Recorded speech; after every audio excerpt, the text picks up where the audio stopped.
petite actualité matinale. Désolé, je ne sais pas quoi faire, hein. Je suis parti un peu en vrac. Alors, il doit être 6h moins quart, quelque chose comme ça. Donc, j'ai dormi dans le refuge que vous devez voir derrière. Si j'arrive à tourner, voilà.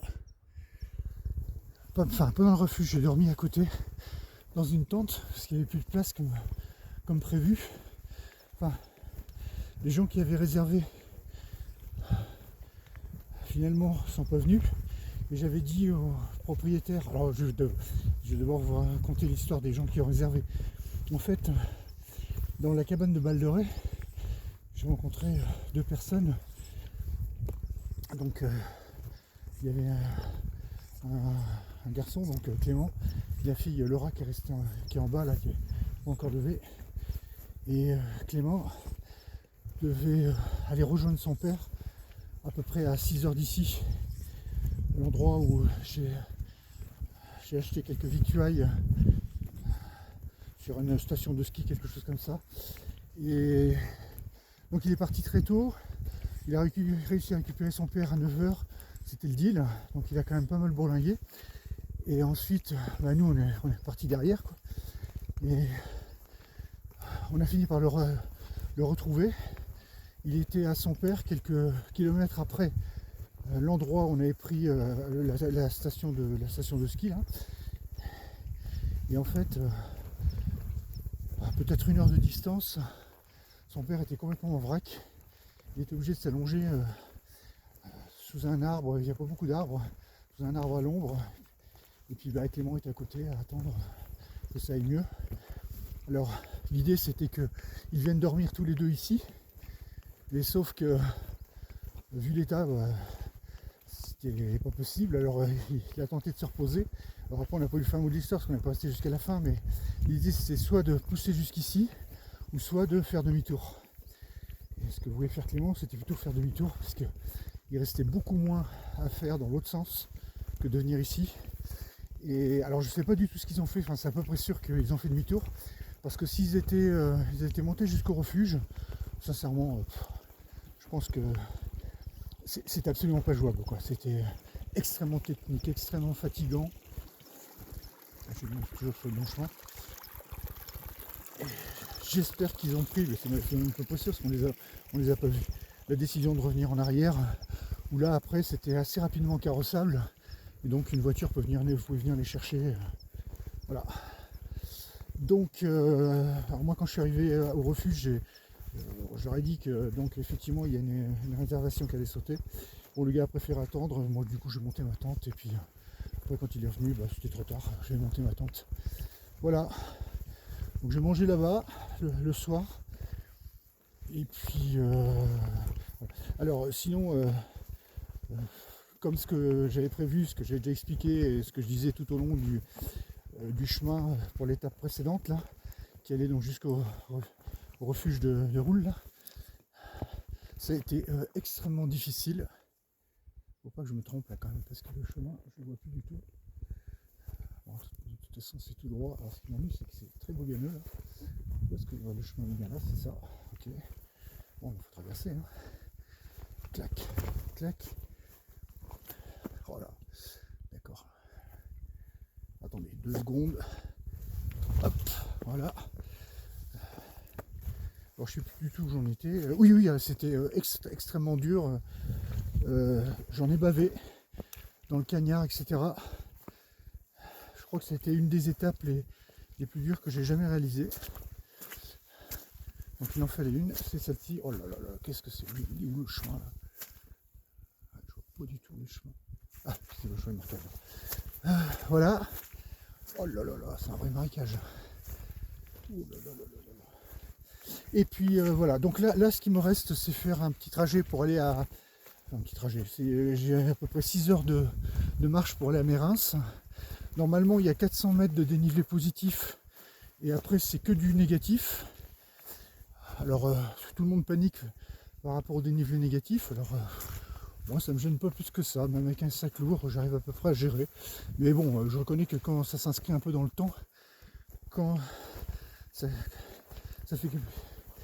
Enfin, quand on commence à passer plusieurs heures à descendre, bah, les genoux commencent un petit peu à souffrir. Enfin, il y a tout qui souffre, hein, les quadriceps, etc. Voilà. Et à Mérins, je pense que je prendrai 2 jours. Je ferai mon jour off. Je voulais pas trop le faire pour essayer de gagner du temps, mais franchement, là, j'ai vu qu'avec cette étape-là, à un moment donné, j'étais un petit peu en mode dégoût et j'ai pas envie de tomber dans cette. Pas si près du but, quoi. J'ai pas envie de tomber dans cette espèce d'ambiance morale là.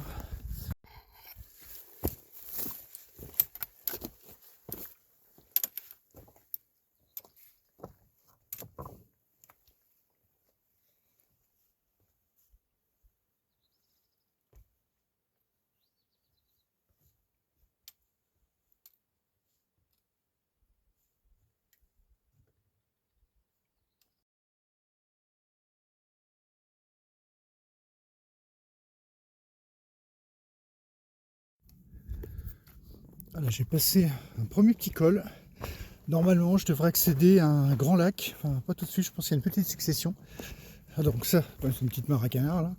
Mais normalement, le trajet passe par un lac qu'on va appeler le lac bleu ou quelque chose comme ça.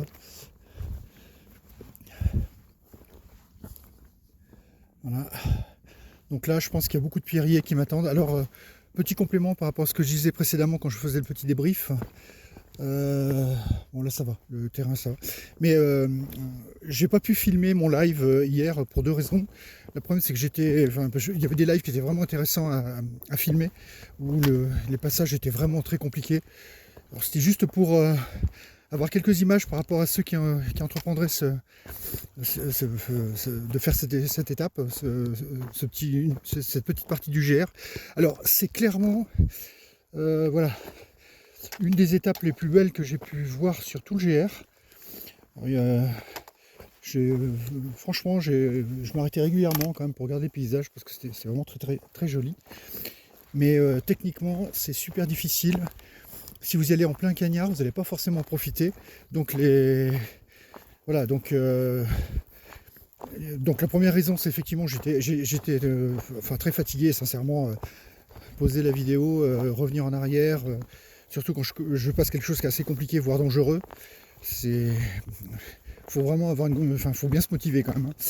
Mais bon, malgré tout, j'essaye quand même de garder quelques traces, histoire d'avoir des souvenirs, parce que sinon, toutes ces traces sont uniquement dans ma tête. On a un petit lac en bas. Je sais pas si sinon c'est pas le lac bleu, je pense qu'il y en a encore un autre, un peu plus loin. On continue.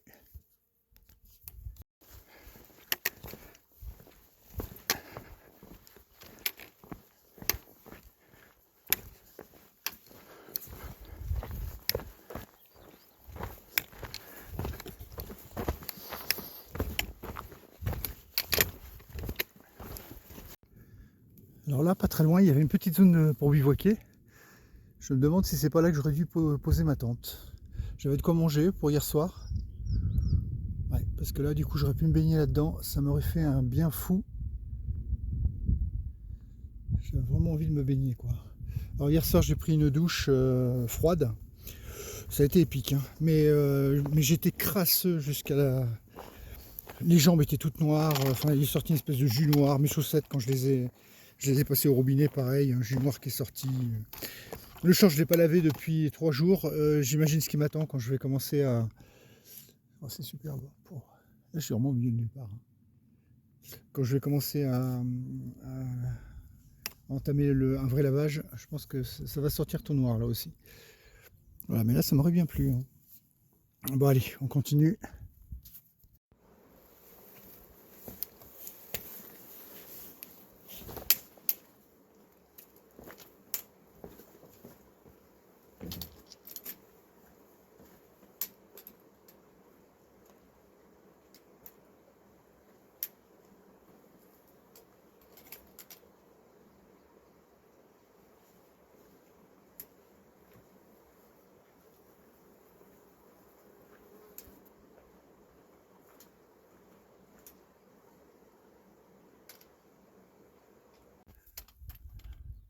Encore un petit lac. Et Comme d'habitude, toujours du pierrier. On est sans arrêt dans la pierre. Bon, on va dealer avec. Voilà le genre de truc auquel on est confronté. Voilà. Ça c'est l'Ariège.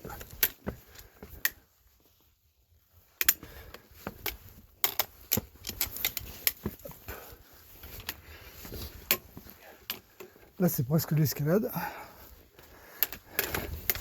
Avec les bâtons, je serai plus serein avec les mains. On va essayer de se débrouiller avec les bâtons. Sinon, ça, là, avec des rochers mouillés, je ne pourrais pas faire ce que je fais là. Là, ce serait super glissant. Alors, il est où ensuite? Où est-ce qu'il y a une marque? Bon, j'imagine que c'est tout droit. Oui, on a le terre un peu tassé. Bon, ça veut dire que j'aimerais bien avoir une marque quand même. Bon, de toute façon, ah tiens, là voilà, parfait. Hop, hop. Ah, ok, il y en a une en face.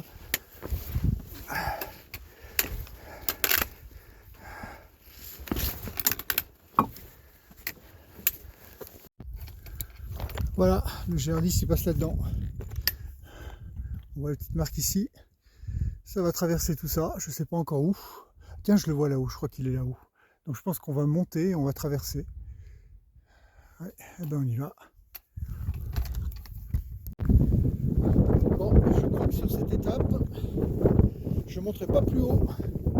Je suis à 1440 mètres. Je pense que tout le dénivelé positif que je devais faire aujourd'hui, il est fait. Ça va être une descente à Mérins. Je fais un petit tour panoramique parce que là on est vraiment très haut. Enfin, vraiment très haut. On est très haut par rapport à la zone et donc pour faire un panorama, c'est quand même. On est très bien situé.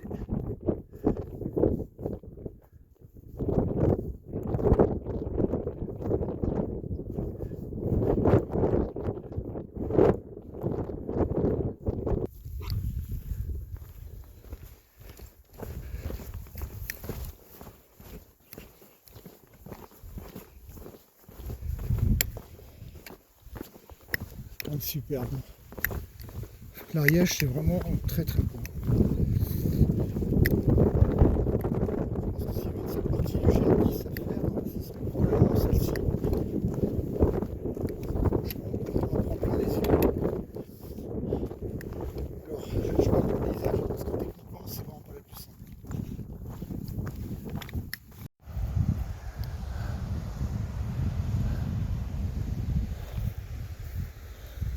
Toujours en direction de Mérins.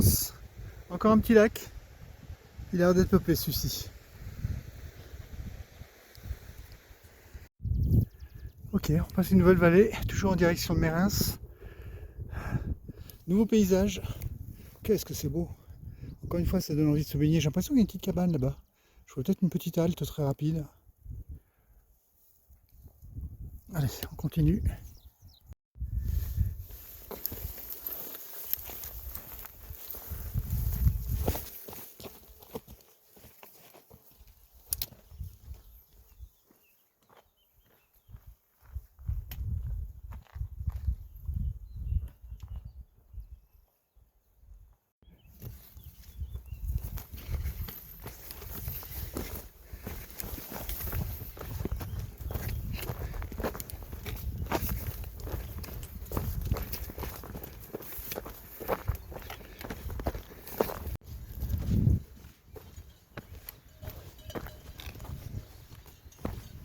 On trouve des copains.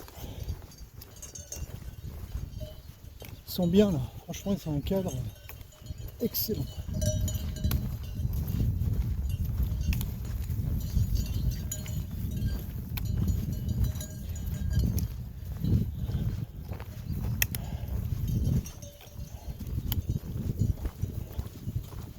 Franchement,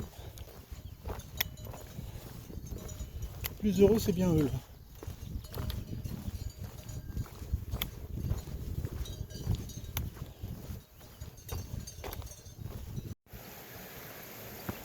Je continue sur ma route de Mérins. Tiens, c'est marrant cette petite pyramide. mon petit environnement. Et alors tout à l'heure j'ai fait un petit break, alors j'aurais dû prendre une photo mais bon, j'ai pas eu le courage de me lever. J'ai mis mes pieds dans cette petite rivière, ce petit torrent. Ça m'a bien rafraîchi. Je me suis mis de l'eau sur le visage, j'ai pris de l'eau fraîche. Et puis j'ai grignoté un petit peu parce que je commençais à avoir la fringale. Normalement mes reins c'est dans 1h30 à peu près, 4 km. Là-bas comme d'habitude je me bafferai parce que j'ai des vivres qui sont proches de 0. C'est ce qui fait que mon sac n'est pas très très lourd. Même si 17 kg c'est quand même assez lourd. Voilà. Je continue à progresser. Le soleil commence à faire des siennes. Mais aujourd'hui ça ne m'inquiète pas. Puisque j'ai qu'1h30 de marche avant de me poser. Donc il doit bien faire ce qu'il veut. Après ce que j'ai vécu hier, tout est possible. Marrant ce petit pavetage naturel, enfin je sais pas s'il est naturel. Alors là, on est vraiment dans le cagnard. Et pourtant, il n'est pas si tard que ça. Il doit être 10h30, quelque chose comme ça. Je suis très content de ne pas avoir marché cet après-midi. On voit tout de suite la différence là, dès qu'on passe à l'ombre. Je sais pas de combien de degrés on baisse, mais en tout cas c'est très sensible. Franchement, je ne me verrai pas du tout recommencer ce que j'ai fait hier maintenant. Donc, je pense que là, le corps jetterait l'éponge.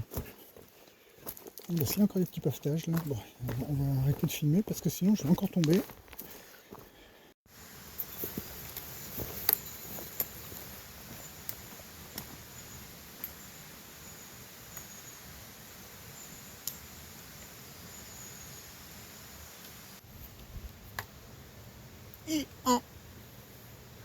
Oui. Ok. Je passe pour un imbécile, j'imagine. Coucou toi. Ça va? Voilà, je vais bientôt entrer dans mes Reims. J'ai une soif épouvantable. Il fait une chaleur à mourir, une fois de plus. Et moment symbolique, regardez bien. Je sais pas si on va le voir. Attends, faut que je m'arrête. 200, je vais passer en dessous les 200 km. C'est-à-dire qu'il me reste un quart à peu près à faire. Ou que ça fait du bien. Par contre, je suis parfaitement conscient que les PO, ça va être compliqué. Pas forcément pour des raisons de dénivelé, mais pour des questions de chaleur. Il n'y aura pas d'abri, c'est un petit peu là comme là, je suis en train de je suis complètement découvert. Ça, c'est ce que je vais devoir supporter pendant 200 km. J'espère que je vais tenir, mais pour ça, il va falloir que je puisse me reposer, parce que ces derniers temps, j'ai beaucoup tiré sur la mécanique et je sens qu'elle est fatiguée.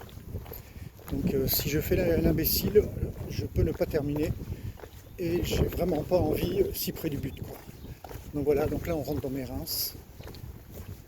Bon, il n'est pas loin de midi. Je pense qu'on devrait voir de la vie. J'espère que je vais trouver un troquet pour pouvoir boire mon 2 sodas. Un truc bien sucré là, un truc qu'il faut pas en temps normal. Voilà.